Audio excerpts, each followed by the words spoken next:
Midweek Murders contains graphic and explicit content. Listener discretion is advised. Hello? Hello. Did you hear my hello this time? Yeah. I waited forever. I was like, wait a minute. Hello? Hello. It's my birthday and I cry if I want to. Thought that was the most apt song for today. Not Marilyn Monroe's Happy Birthday, Mr. President. Mrs. President. I did laugh. Mildly amusing. I recorded that whilst outside with Ollie walking. So if anybody came along, they would have been like, who the fuck is this creep? Happy birthday, Mrs. President. It was funny. I've had a weird day. Did Father Vagina get you everything that you wanted? Yeah.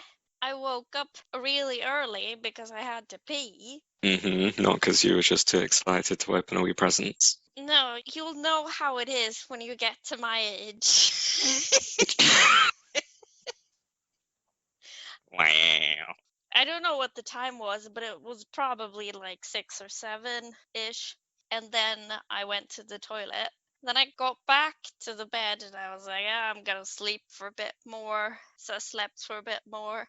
And then I woke up and had like a nice breakfast. I went out yesterday to get my meds, so I bought like a bread. I don't know if you've heard about that one before, but I bought a bread. Thought I should treat myself. It's my birthday. I bought bread. I did. And then I woke up and Niklas got things ready while I was like, my face. When I was ready, he was like, yeah, I have 10 minutes until my meeting. I was like, fuck.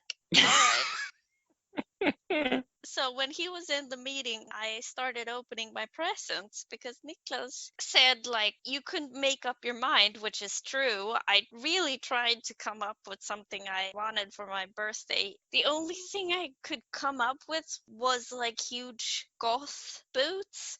And I was like, is this like a middle-age crisis? I don't know. So I was like, I don't know what I want for my birthday. He was like, okay, I got you something, but you couldn't make your mind up, so you know. And I was like, yeah, that's totally fine. Expecting it to be like socks, because that's the only thing I had on my wish list. So he got me a phone, and he was in the meeting, and I opened the gift, and I was like, fucking hell, it's a fucking phone. It's a very thoughtful gift as well. Yeah, because I don't actually own a phone. I just have yours. You wrecked your last one. Oh, the trauma. The trauma is still fresh in my mind.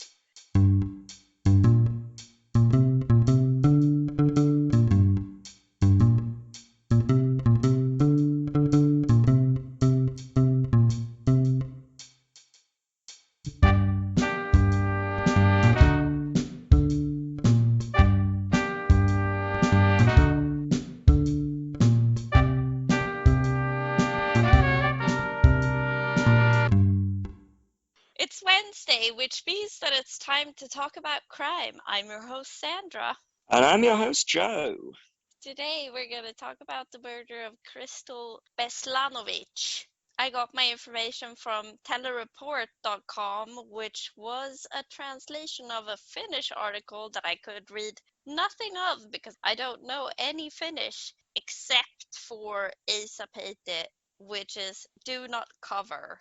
And an article on hermoments.com by Kelsey Nighthawk, great last name, and an article in the Salt Lake Tribune by Jessica Miller. That's very interesting because I also have the same article from Her Moments. Ah! And 2 articles from the Salt Lake Tribune. Mm-hmm. So one of them is probably the same. One from mvac.com, which is the manufacturer of the forensic vacuum, forensictales.com, spokesman.com. I'm assuming this is pronounced Desiree, but it's spelled Deseret. Oh, I read that one as well. And casetext.com, which is the court report of the trial. I do like a hard T. On the 14th of December 1995 in Salt Lake City, Utah, Tracy Beslanowitch told her boyfriend Chris that she was going to get some snacks at Circle K gas station. When she didn't return home, Chris got worried and drove out to the gas station to look for her. There was no sign of Tracy, though, at the gas station, and Chris knocked on some neighbors' doors, but nobody had seen anything. The next morning, a farmer and his son spotted a body by the Utah River, approximately 45 miles from Salt Lake City. The police were called, and Sheriff Todd Bonner, accidental boner, began investigating the case. Beside the body, the police found granite rocks with a lot of blood on them. And because of this, the police surmised that the rocks had been used as the murder weapon. The only thing the crime scene technicians could find was a pair of the victim's socks, but no identifying things like a wallet or ID. She was therefore labeled as a Jane Doe. What she did have, though, was 2 tattoos. And slight thing for the listeners and the Russian bots is that if you want to get identified, tattoos is probably a great thing to have. Only if you've got friends. Yeah, that's true, because my parents don't know about my tattoos, so. Yeah, and they're not on any national register, so your body can be identified by tattoos, but only if someone knows you well enough to know what your tattoos are. True story, bruh. I would recognize your tattoos. Also, you flashed a party with your thigh tattoos. You and some other guy got into your pants at one party. We didn't get into our pants. The pants were always there. That is true. So the police released sketches of these tattoos to local newspapers in an effort to find the identity of the victim.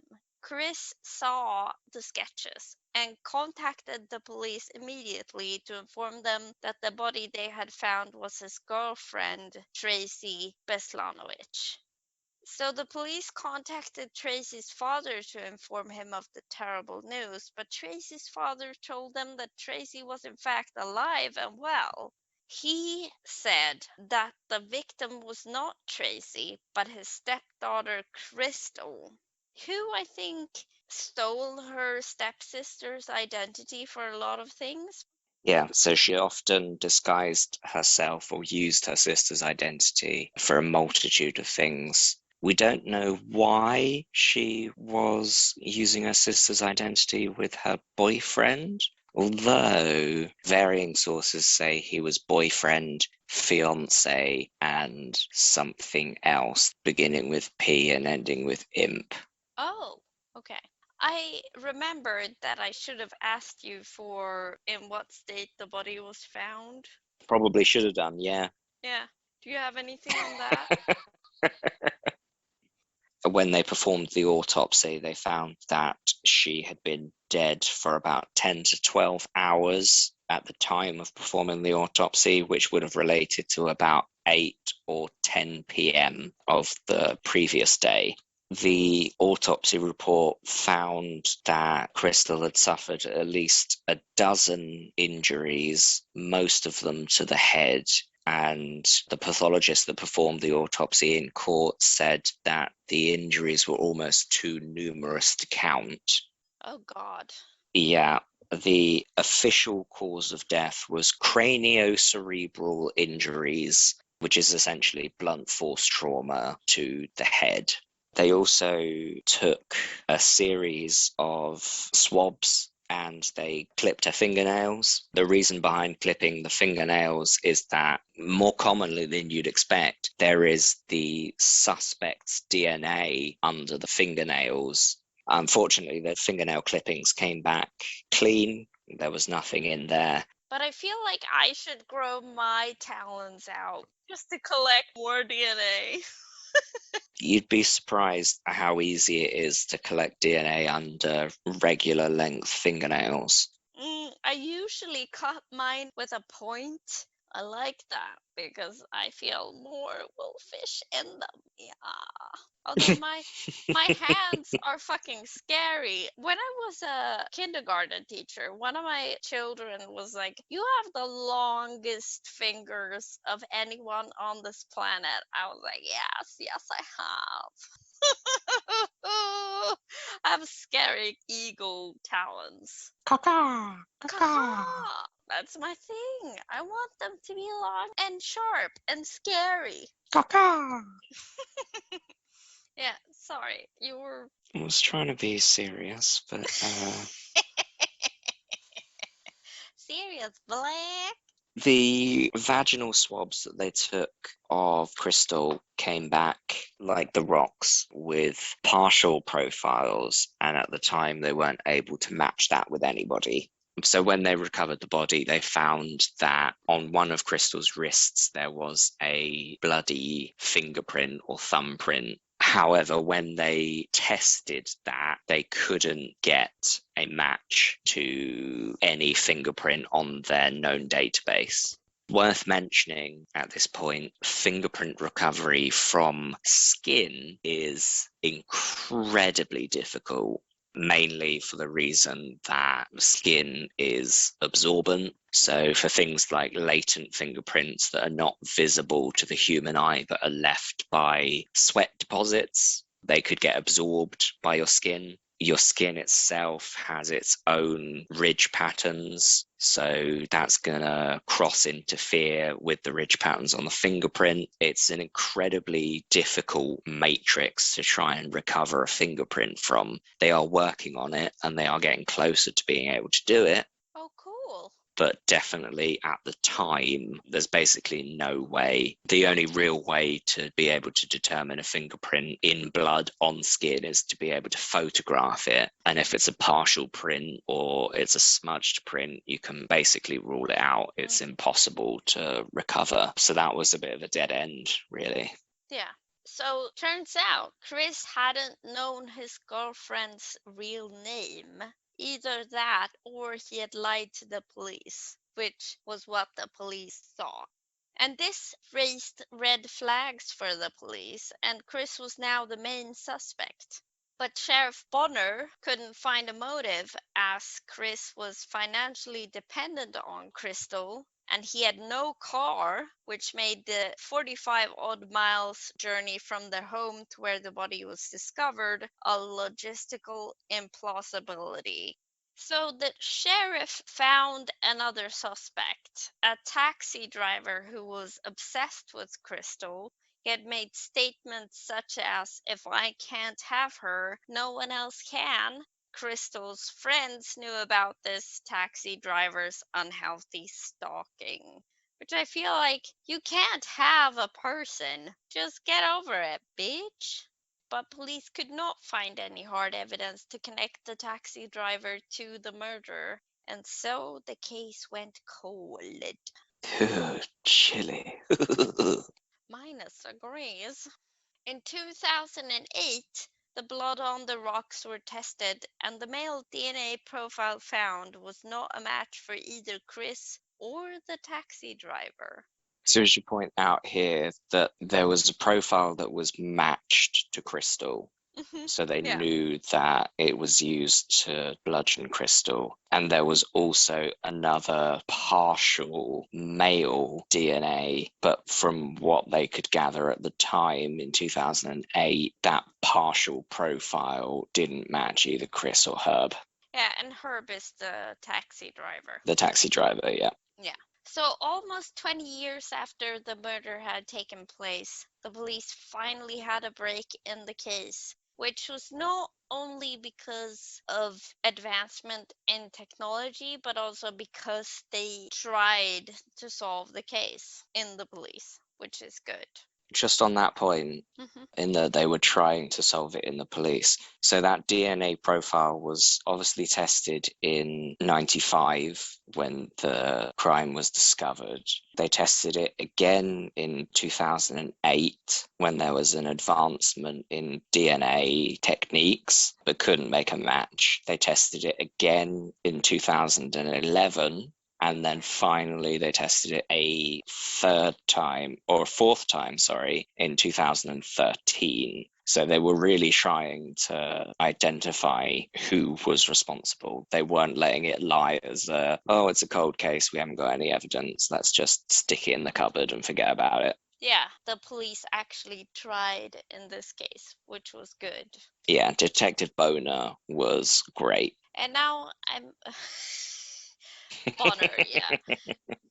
And now I'm gonna ask you about why they had a break in the case. Oh, well, you see, it was down to magic. So in 2013, there was a new DNA recovery technique that was established called the MVAC. Originally, the MVAC was designed to remove microbes from food, but the researchers and inventors behind the MVAC thought that there might be other applications behind it, so moved into the forensic world. So to give you a little information on what the MVAC is, it's essentially a sterile, wet vacuum. So if you've ever had your carpets professionally cleaned, you'll know that the machine that does it will spray detergent, in the case of carpet cleaning, onto the carpet, and then the vacuum will suck up all of the shit. So that's essentially what the MVAC does. So it sprays the surface of your sample with what they call a collection solution and vacuums that up at the same time. So in that vacuum head, you've got a mini hurricane, as they describe it, of the vacuum, but also the wet solution. And the theory behind it is when they spray that solution down, any DNA or skin fragments or cellular material will be desorbed into that wet matrix, and then the vacuum will suck it up. So if you've got DNA, in this case, on the rock, you apply the MVAC. That applies the collection solution, which desorb any skin matrix or DNA or anything like that that's on the rock into the collection material and suck it up into a sterile container. That bottle is then passed through a filter. The filter is really, really small. It's 0.2 microns, which is a millionth of a centimeter. Oh God, that's so tiny. Really, really, really small. Just like my dick. Sorry, I have the biggest dick. No, your dick's massive, just like my dick. I measured it once with an electron microscope and it came back as inconclusive.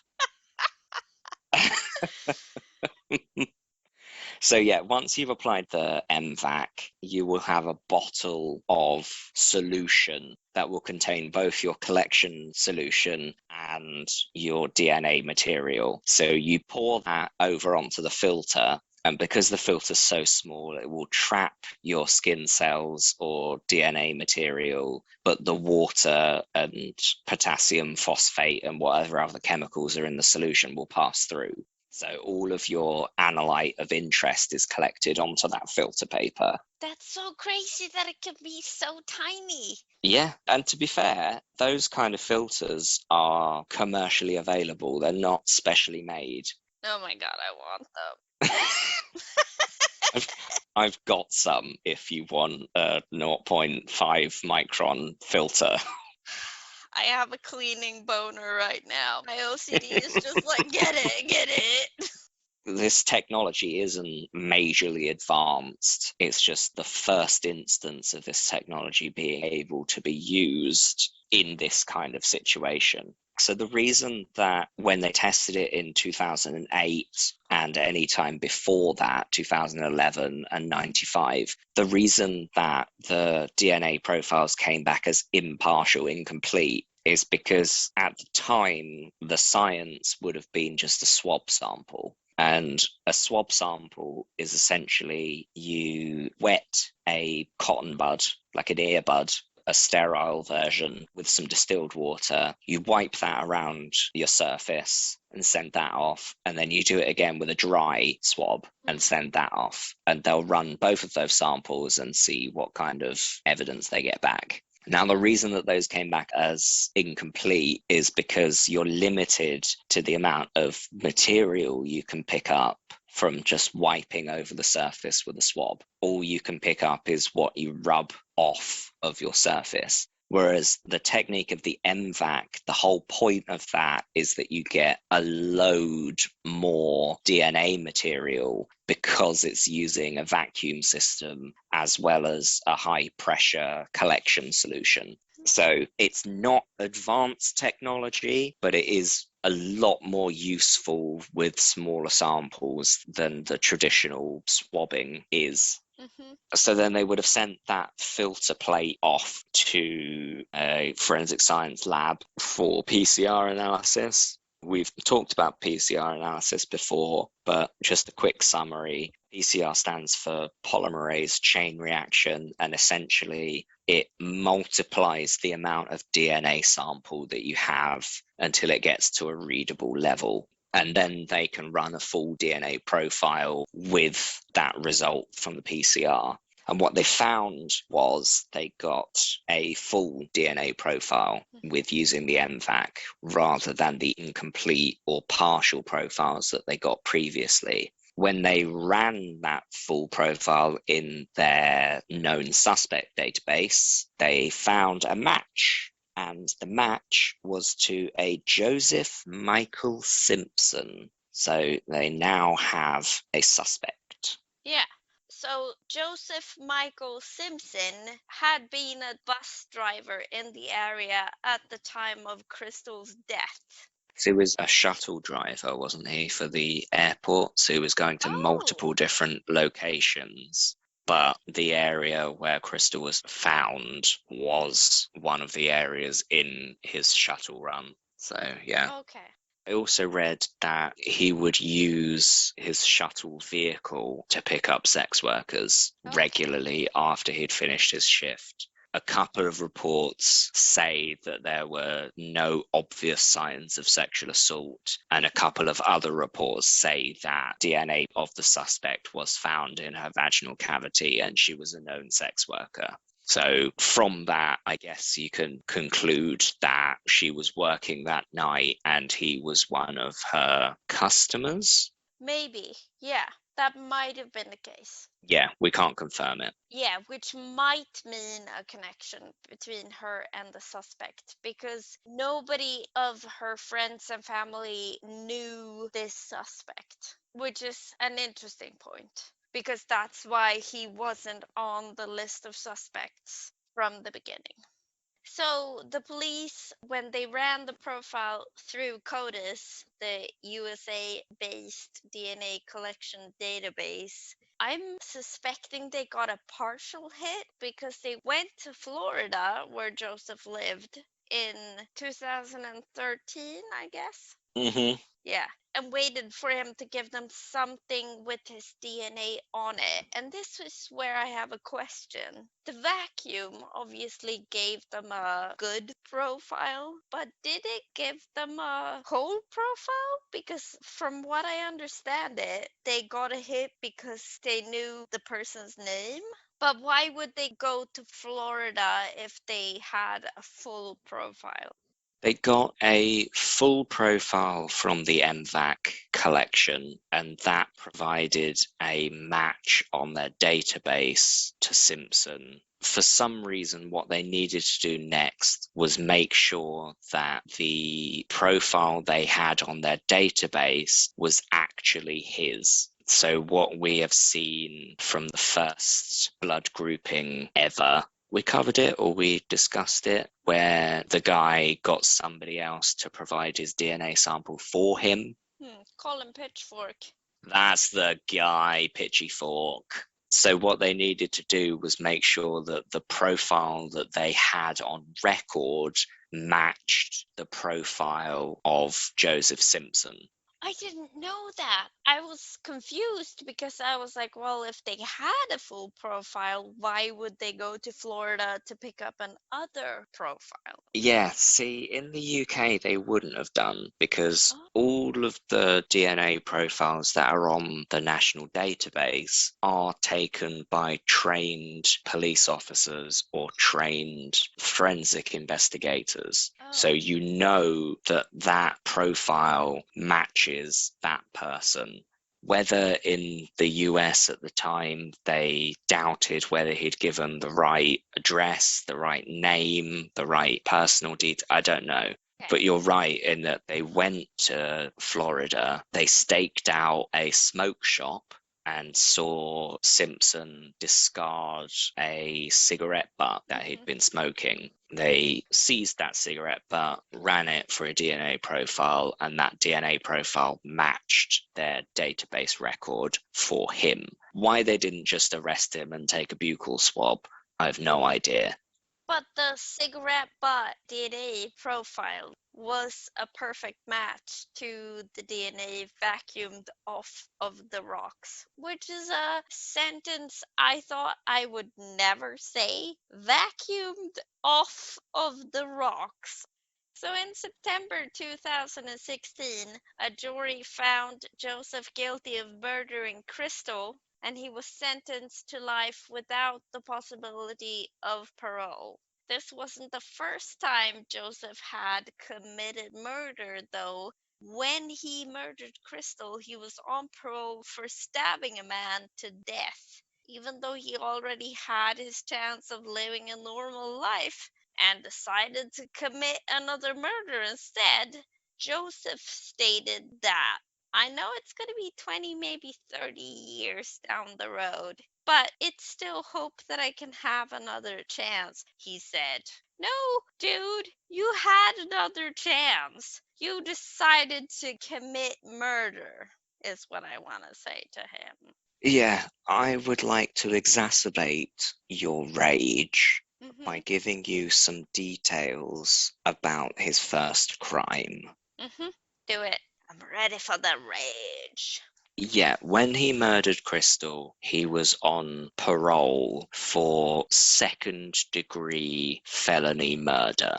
Now, the US has a weird way of naming their murders. A second-degree murder is essentially when you kill someone without going out with the intention of killing them. So in the US, first-degree murder is you've planned it, you've plotted it, you've gone out and you've done it.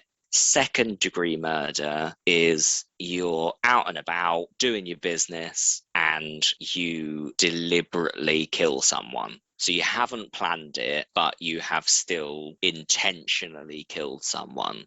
And then manslaughter is when you kill someone accidentally. A second-degree felony murder is the second-degree murder, so someone has died deliberately whilst you were also carrying out a felony crime, so like burglary.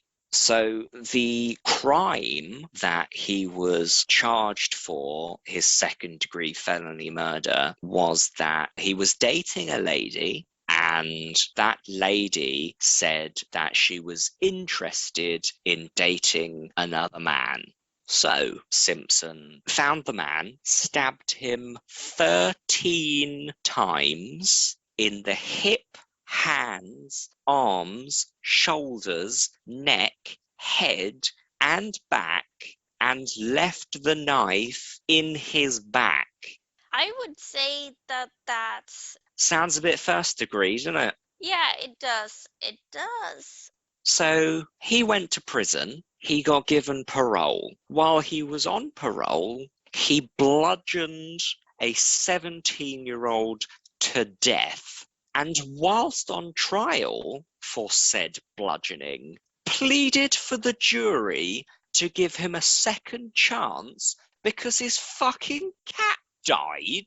What? Genuinely, his defense in court was, I had a cat and it bit me, and I had to go to the hospital and get treatment, and it made me look at my life in a new light. What the fuck? Jay Simpson, I got bitten on the face by my dog. I still don't go out and kill people. No, I have a cat. I would die for my cat. My cat shot me in the face. That's a true story. My brother was shocked. He was like, what the fuck? I was like, she accidentally had diarrhea in my face. I was traumatized. I still love my cat enough that I would die for her. Accidentally. It was a very, very strange plead. It was. Fortunately, the jury paid absolutely shit all attention to it because within an hour, the conclusion was guilty, life imprisonment, no parole. It's like, take your cat story and shove it up your arse, you dirty, dirty bastard. We both know cats are fucking bastards. We love them anyways. I love them because of that. I'm like, you're the best. Even though she shat in my face. And then Nicholas's shoes. Which has never happened in my life. I've never had poop in my face until my cat shat in my face. I didn't notice at first because I was like, what the fuck? Where did this new mole come from? No, I was like, what the fuck is happening? Something smells a bit stanky. And then 10 minutes later, I went to the toilet and I was like, oh my god. 10 minutes? Maybe 5 minutes. You didn't tell me you had shit on your face for 10 minutes. Maybe 5 minutes. I don't know. Oh, you're disgusting. I went to the fucking bathroom mirror and I was like, oh my god, I have shit on my face. I'm gonna die.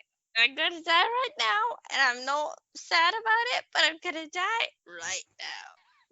Not sad about it. What a way to go.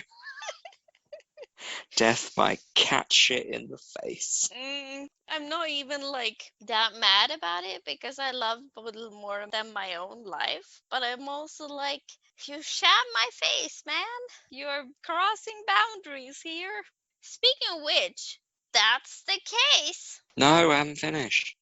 Okay. I've got some little tidbits from the trial itself. 2 jailhouse informants is how they were described. I don't know what their jobs were. They were employees of some sort. There were 2 of them that testified against Simpson in his trial. The first informant said that Simpson said to them, I got away with it this long. What would make them open the case now? Suspicious. Yeah. Then the second informant said that Simpson would always complain about finding his DNA on a rock by Krystal. And that's all I got, brah. Then that's the case. Joseph Simpson, you're a dick. What are you gonna do next week? But I have to deal with this week first. Have you tried your rowing machine? I did 10 minutes before my back started aching.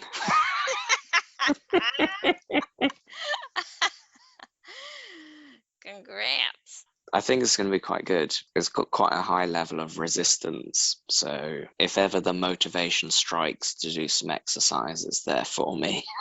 I really tried to get you to work out with me. You were like, no way. But we have to start doing it again. You know that. I do know that. The whole point of the rowing machine, minus the manic episode, is to have something to be able to do cardio with whenever that urge strikes, which admittedly is not very often, but sometimes it happens, and I'm like, well, I'm not going to go for a run, so fuck exercise. No, we have to do it. I tried to tell you. You were like, no way. I was like, yes, we did this beforehand, you know? Yeah, but you tried to get me to do it when I was in a slump. I tried to get you to do it like 30 different times. Yeah, when I was in a slump. Yeah, we still need to do it. Every time you get the urge to do it, I can fire you up with my very good insults. Your mother was an hamster. And your father smelled of elderberries. I would also like to say, if people are listening that are enjoying the podcast, please leave a review on iTunes, because we had a bad review and I wanted to stop everything and just give up. Yeah, we don't usually plug for likes and subscribes. So we would really appreciate it if you could just leave us a tiny little bit of positive feedback if you do enjoy our drunken spiel Or drunken nonsense. nonsense. Yeah.